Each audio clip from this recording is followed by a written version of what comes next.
If you have your Bibles, would you please take it and turn to the book of 1 Samuel. 1 Samuel chapter 25. And I want us to read verses 1 through 3, then jump down to verse 9. Beginning with verse 1. Now Samuel died, and all Israel assembled and mourned for him. And they buried him in the home in Ramah. Then David moved down to the desert of Moab. And a certain man in Moab, who had a property there in Carmel, was very wealthy. He had 1,000 goats and 3,000 sheep, which he was shearing in Carmel. His name was Nabal, and his wife's name was Abigail. She was an intelligent and beautiful woman, but her husband, a Calebite, was surly and mean in his dealings. Jump down to verse 9. When David's men arrived, they gave Nabal this message in David's name. Then they waited. Nabal answered David's servants, "Who is this David? Who is this son of Jesse? Many servants are breaking away from their masters these days. Why should I take my bread and water and the meat that I have slaughtered for my shearers and give it to men coming from who knows where?" David's men turned around and went back. When they arrived, they reported every word. David said to the men, "Put on your swords." So they put on their swords, and David put on his.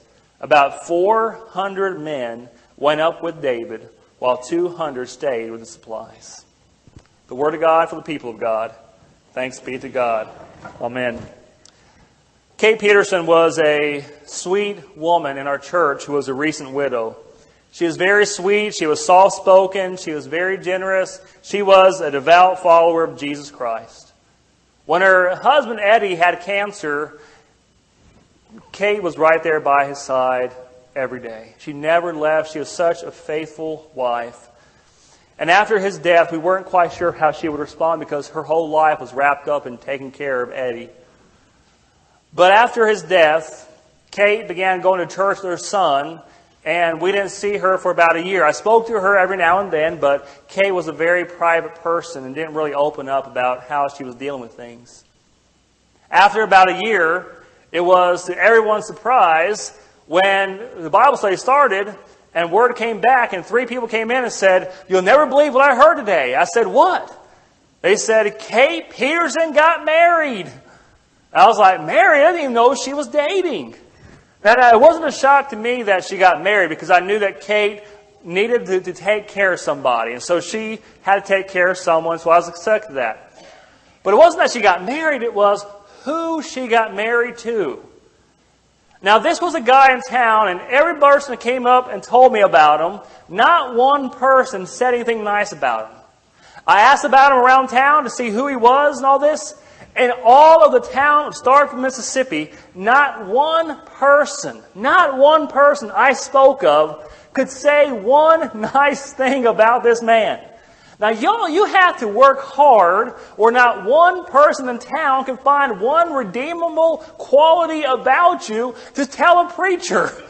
You know? I mean, this guy was a bad person. He was an old grump that was always negative. He was known to be a liar.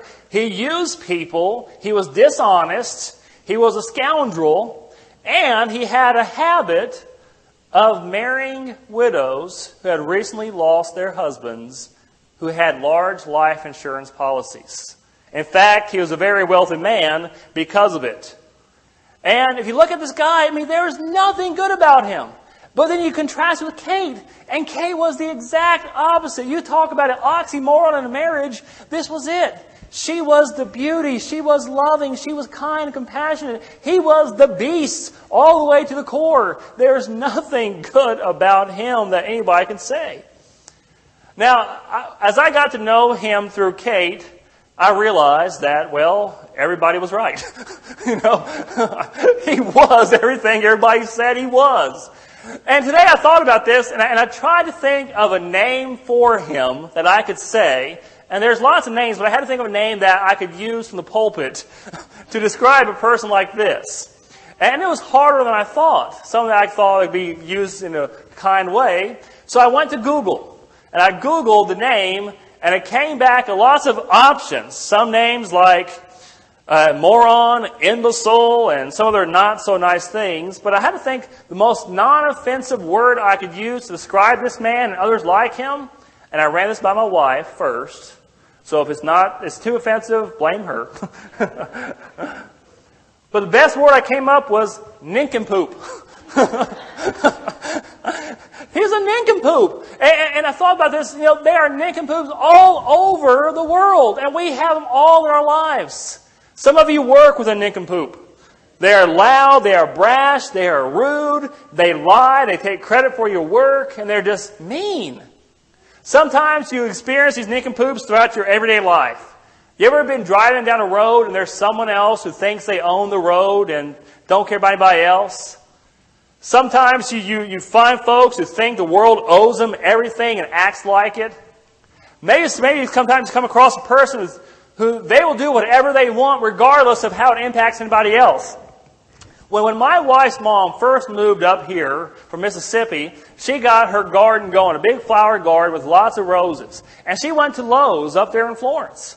And she's up there and there's roses were on clearance. And so she had two in her basket. And she was looking at one. And as she was looking at it, this younger woman came up and took it out of her hands. And took off with it. This was not a worker. This was another customer who took it from her hands and walked off. And Brenda stood there in shock. She didn't know what to do. Do you yell help? Do you yell, stop thief? But this young woman just thought, well, that's mine. I don't care who has it. I'm going to take it. And she took it right there. How do you describe a person like that? Nincompoop. Exactly. A nincompoop. It's hard to deal with nincompoops, but probably the worst place to find a nincompoop is at home. When you find yourself married to a nincompoop.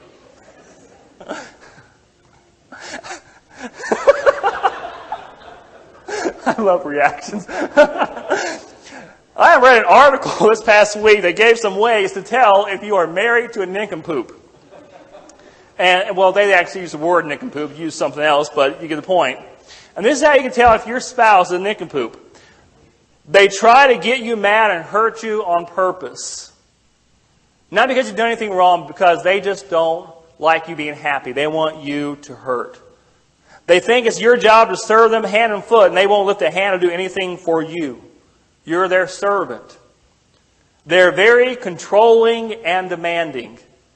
They control you. You are basically their slave, and it's always what they want and how they want.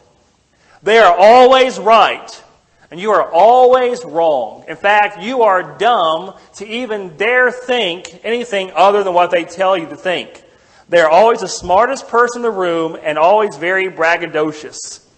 And those rare chances they are wrong, it's always someone else's fault. And normally their spouse. They are a convincing liar. They are one person out in public, but they are another at home. And they are phony. And last, they're just downright mean. They're mean to you. This morning we're going to focus on how best to deal with the nincompoops in our life by looking at a good woman who is married to a bad man. And how she dealt with that and how we can deal with these people in our lives. So let's start by identifying the nincompoop in our story. His name is Nabal. Look at verse 2 of our text. A certain man in Moab who had a property there at Carmel was very wealthy. He had 1,000 goats and 3,000 sheep, which he was shearing in Carmel. His name was Nabal, and his wife's name was Abigail.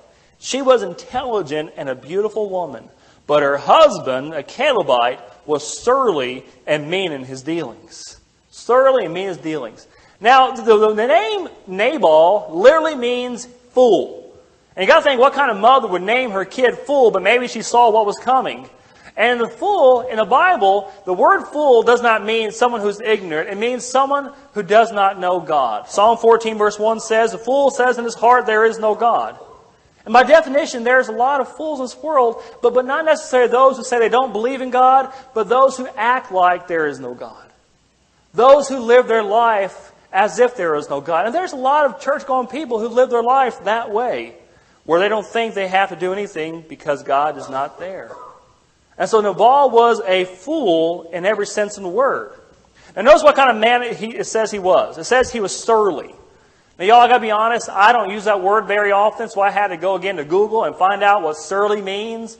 And it describes surly as an old, grumpy man. An old, grumpy man who is angry at the world and always negative in his outlook. Y'all, that's half the people at McDonald's in the morning.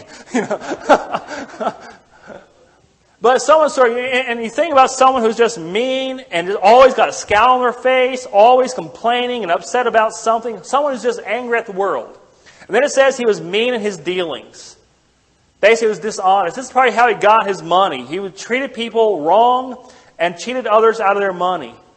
He was dishonest. And what I think of, y'all remember watching Christmas Vacation? Y'all remember the CEO, the boss, always had the mean scowl look and the gruff, the gravel.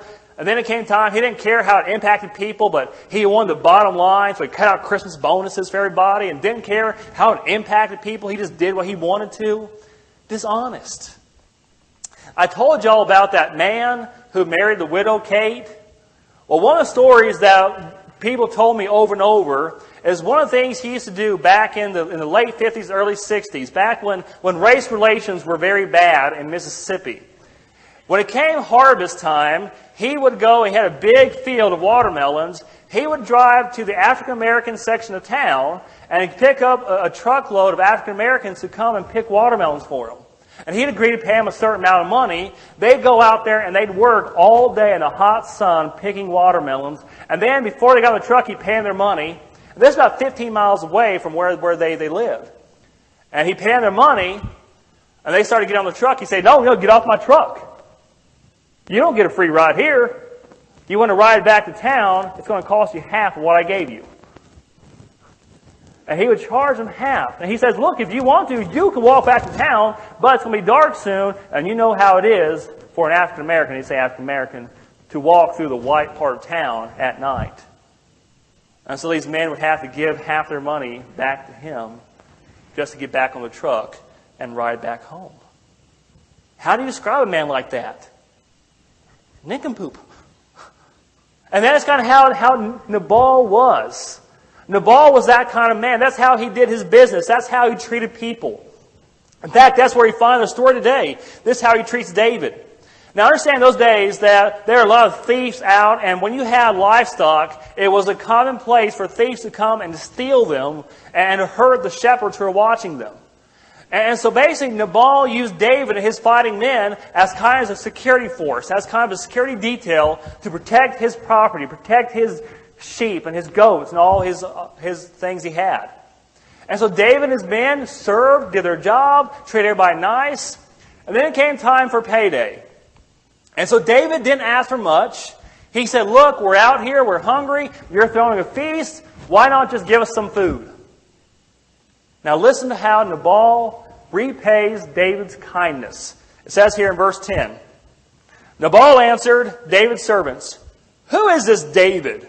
Who is this son of Jesse? Now, y'all, David was a war hero at that time. Everybody knew who David was. Basically, this was an insult. And then he says, who is the son of Jesse? He's bringing daddy into it. He's insulting him. He's insulting his dad. And he says, many servants are breaking away from their masters these days. Now notice how many times he says the word my or I. Why should I take my bread and water and the meat that I have slaughtered for my shearers and give it to men coming from who knows where? Basically, it wasn't enough that he said, no, I'm not going to give you the food. He just said, who are you again? You're not important. Just go away. Don't bother me. He insults him. Now, notice how mean this is. Let me ask you, if you worked for a man and he didn't pay you like that, how would you respond? Now, David was a proud man. David was a soldier. David had a fighting army. And so when he hears this insult, David's response is basically, lock and load, guys. Mount up. We're going after him. And so he gets 400 soldiers, fighting men, to go fight one businessman. And you talk about overkill. Basically, David's saying, oh, he doesn't know who I am? He doesn't know me? Well, he's never going to forget who I am. And I'm going to kill him. And that was David's response. Nabal had returned evil for David's good, but now David will return evil for evil. And in the heat of that moment, David is reacting out of his emotion rather than responding out of his faith in God. He reacts out of his emotion. He's angry, he's upset, and he lashes out instead of thinking about what he is doing and about who he is. Remember, David is a man after God's own heart. And this is so out of character for David. Remember, just a chapter previous spoke to the kids. Saul was trying to kill David. Saul was calling David mean names. Saul was after David. But David had a chance to kill him. David had a chance to get even, but he didn't. He let him off the hook and said, "Oh, it's all right, Saul. You're okay. Go ahead. It's fine." Why the change? Why show grace to Saul, but not to Nabal? Well, I think it's part because Saul was the king, the God's anointed. And David knew that he could not touch Saul in God's eyes. He knew he couldn't do that. And so, he was upset with Saul, but he couldn't do anything about it. Nabal, though, was not the king. Nabal was not God's anointed. And so I see David here, all that pent-up aggression, all the anger he had towards Saul is now geared towards Nabal as well. And y'all, we do that today, don't we? Y'all have a boss at work who's mean and ornery and just upsets you, but you can't yell at your boss because you really need that job. So what do? You come home, and the first person in the house who makes a mistake, you blow up at them. You take it out on them. Because you can take it out on them, but you can't take it out on the person. You can't yell at a bill. You can't yell at the person on the phone. Well, you technically can, but they don't listen. So what do? You take it on the people closest to you. We call that, the technical term is called kick the dog syndrome. It's where you can't kick your boss, you can't kick the people at work, so you kick the dog instead. And so that explains the overkill here. Why take 400 people to kill one man in his household? Because David had all this anger bent up, and he wanted to go and do it. So his response to Nabal, kill him. Get rid of him. And David probably felt justified in doing so. Hey, right? He did it to me. He treats me like this. I want to treat him. He's getting his up and comings. He's getting what he deserves. And I'm sure there were people in his ear saying, "You're right, David. No one treats you like that." And I think he probably could even cherry pick certain scriptures to back up what he was doing. An eye for an eye, tooth for a tooth. But no matter how you try to justify it, reason it, it doesn't make it right. It's wrong. It was the wrong response. Why? Not because of who Nabal was, but because of who David was. David belonged to God. And Romans 12:17 says, "Do not repay evil for evil, but repay evil with good." And Jesus told us to love our enemies and pray for those who persecute us. Now, I'll be honest, that's not easy. That's probably one of the hardest things. In fact, if I had a discussion with Jesus and say, "Jesus, there's one thing I can get out of the Scriptures," that's it. Take it out. Remove it. Because it is so hard to do this. Because we think that those people deserve it. But remember, it's not about who they are or what they've done. It's about who you are. I read about an example of this that kind of sets the stage. I want to read to you the article that was written about this, about an incident that happened in April of this past year. It reads, "In an astonishing display of gentleness in the face of a vile attack, the head of the Catholic Church in Belgium, Archbishop André Joseph Leonard, remained calmly seated with his eyes closed in prayer Tuesday as 4 topless women attacked him with shouts and curses and doused him with water from bottles in the shape of the Virgin Mary. The 4 women, representing a group opposed to the church's teachings, took to the stage where they disrobed to reveal black painted slogans on their bare chests and backs. For most of the attack, which lasted a number of minutes before the women could be forced off stage, Archbishop Leonard sat drenched with water with eyes closed in prayer. After the ordeal, the Archbishop kissed the image of the Virgin Mary from one of the water bottles that was used to attack him, and then he said a prayer for those women who attacked him." Imagine how hard that must have been. But it's a reminder of a greater example of how Jesus responded to our sins. 1 Peter chapter 2, verse 23 says, when they hurled their insults at him, he did not retaliate. When he suffered, he made no threats. Instead, he entrusted himself to him who judges justly. He himself bore our sins in his body on the tree, so that we might die to sins and live for righteousness. For by his wounds we are healed. Now, does that mean that we simply become doormats and let people walk all over us? No, that's not what it means. But it means there's a third option. This is where we get to the hero of our story, Abigail.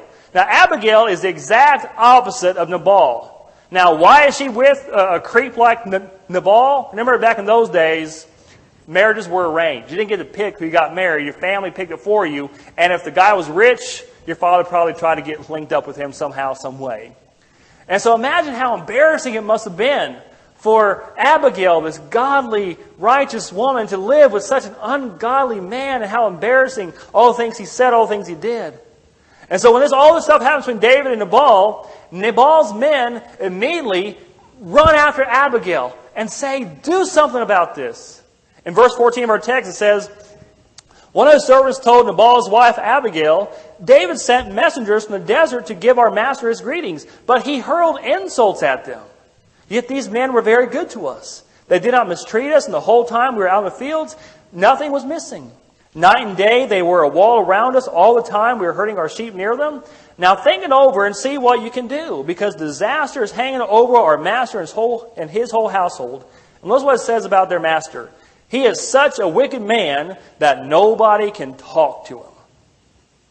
No one can make any sense to him. Now put yourself in Abigail's shoes, or actually sandals, for a moment. Here's her chance. Oh, David's going to kill my mean husband. Oh, goodness. I think I'll go pray about this, Now, she could have just went and said, okay, I'll go pray. I won't do anything about this. He's mean to me. He's embarrassment to me. But no, she decides to repay evil with good. She decides to save her husband's neck, even though he deserved what was coming to him. And so what she does, she gets a big feast together. She goes out, takes it to David, gives it to his men. And notice something about this. She doesn't tell Nabal she's doing this.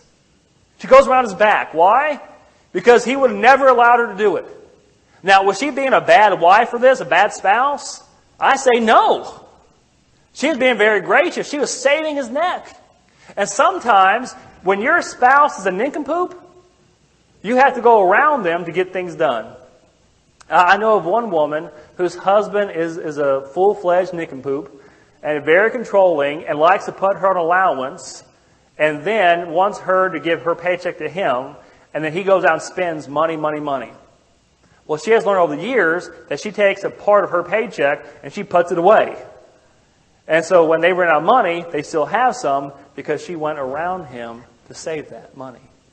Now, she's not being a bad wife for doing that. In fact, I'm thinking she's being above and beyond a good wife. So she goes around Nabal and takes that stuff to David. And notice when she comes to David. This is an important thing. Look at verse 25. She goes and falls off her horse and says, may my Lord pay no attention to that wicked man Nabal. And remember, she's talking about her husband. Pay no attention to that wicked man Nabal. He is just like his name. His name is full, and folly goes with him. But as for me, your servant, I did not see the men my master sent. She doesn't try to hide the fact of who her husband is. And I think a lot of times, the best thing you could do for your spouse is admit who they are. Now it's important that we protect our spouse and we love and care for them. Don't let them get hurt. But sometimes we try to hide our shortcomings of our spouse. If your husband is alcoholic, don't hide it. Because there comes times that he has to come to grips with who he is. If they're a drug addict, they have to do that. If your husband is just a mean person, nobody likes to be around him, sometimes you're going to say, honey, no one likes to be around you because of the way you act. Don't hide that fact.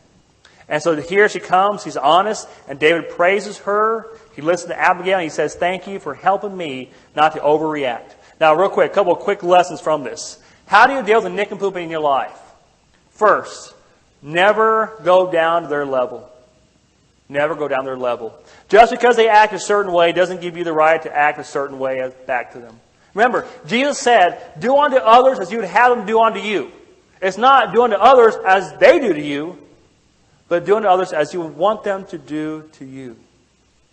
Okay? That's hard. That's what we're being called to do. Second of all, leave room and time for God to work. In other words, you've got to let God work in that person's life. Remember, that person, no matter how surly or how awful or mean they are, that is someone that Jesus Christ loved so much, He gave His life for. He died for. And so you've got to pray for that person. Pray for them. Pray that God will show them the error of their ways. Pray that God can change. And we believe that in the gospel that changes lives. That people can be transformed. You know, I showed a video a while back of Phil and Kay Robertson. Y'all watch that show, Duck Dynasty? You know, I love, Mr. Phil, Miss Kay walks on water to him. And he will do anything for her and likewise for her. But if you read their testimony, when they first got married, it wasn't that way. Phil was a drinker. He was mean to her and was very selfish. But she prayed for him. And finally that day, that prayer was answered. And he gave his life to Christ. And he changed. Now this last I want to say, and I want to say this very carefully, is that you got to give time for God to work, but then you got to know when that time is up. You got to know when the time is up.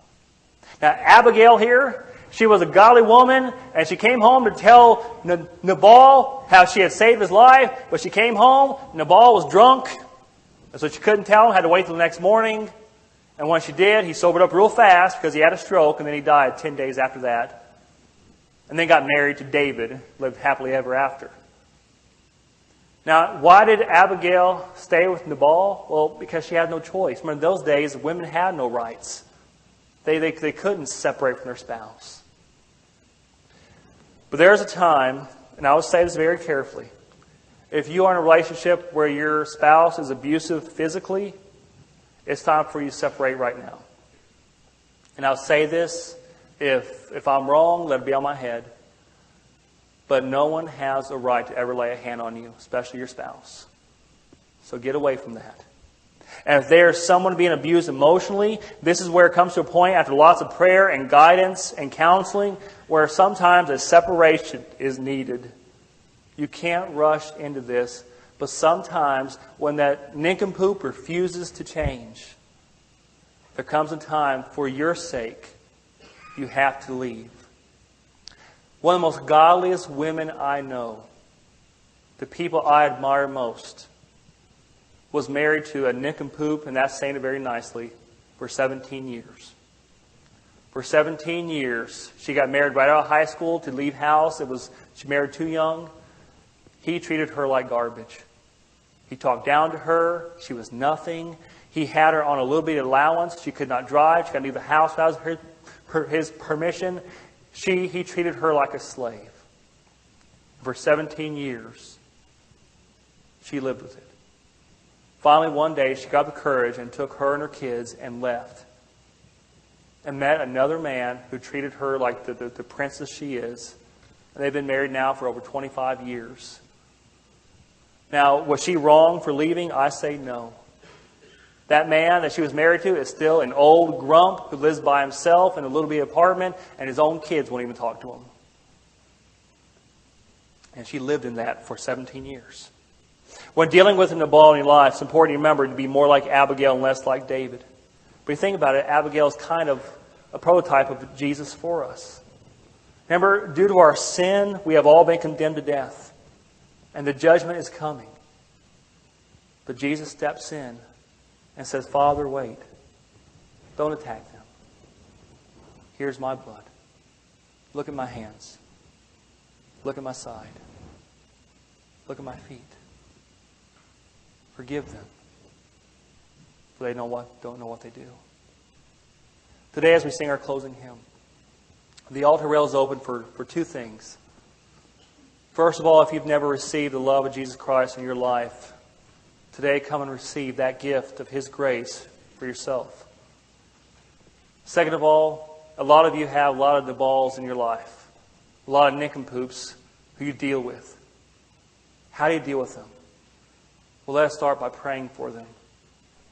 Today, as we sing, the altar rail is open.